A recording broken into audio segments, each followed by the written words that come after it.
So ngayon guys, ako nga pala si Glenn Ryan, ang director ng Brotherhood Channel. So ngayon guys, makikita nyo po sa video mamaya na yung pinagtripan po namin kaibigan namin. So ngayon guys, nandito ako, tulog po ulit sila at papagtripan natin ulit siya. Pagtripan natin ulit sila guys, tingnan nyo guys ha. Tara, pagtripan natin sila ulit. Wait lang guys, masyadong guys na rin. So guys, pagtripan natin sila.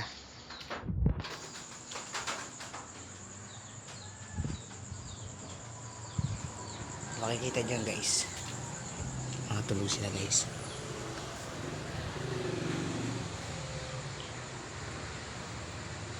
Yan.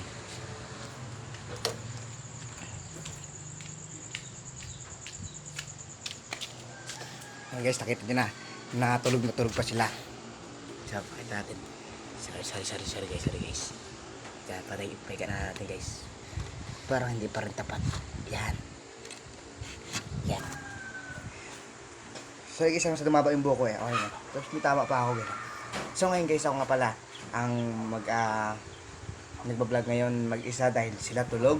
Nagbago yung team natin. Pero hindi natin kakalimutan yung una nating team. Ipapakita ko sa inyo yung video na naging kasama ko sa video na si Marvin Malate, si Rafael at si John Mega Alaba at saka si Timothy.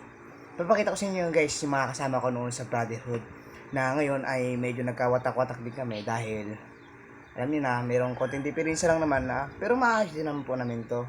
Ngayong Pasko ay magkakita-kita kami. So guys, malapit na pala ngayon guys sa Pasko. So guys, ipapakita ko sa inyo yung video na pinagtripan namin, yung isa naming kasamahan na tulog. Makikita yun guys sa dito sa baba guys, dito pa sa gilid ko guys, dito sa gilid ko banda. Nakikita yun dyan mamaya yung video. At saka hindi rin po sana kakalimutan ang mag-like and share dito sa aming YouTube channel. So sa ano naman po guys, sa araw na to ay ako ay nagsusumikap sa paggawa ng mga video, sa pag-edit ng mga video. Kahit ako pagod, galing trabaho, nagsusumikap pa rin po ako. Matapos lang po itong pag-edit ko, ako po ay namamahinga. Tapos pagkagising po sa umaga, marami rin po ginagawa. Dami rin po umaasa sa mga bagay na kailangan kong gawin, katulad ng gawaing bahay.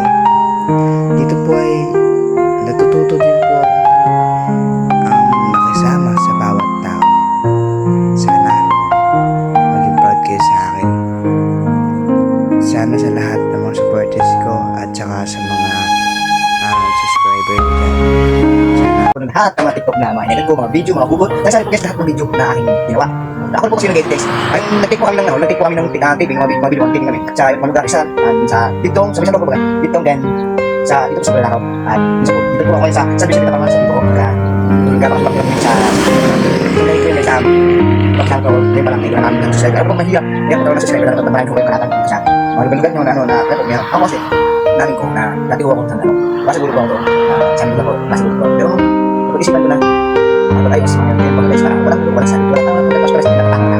So, hindi sa ako, gamit sa couch pa to.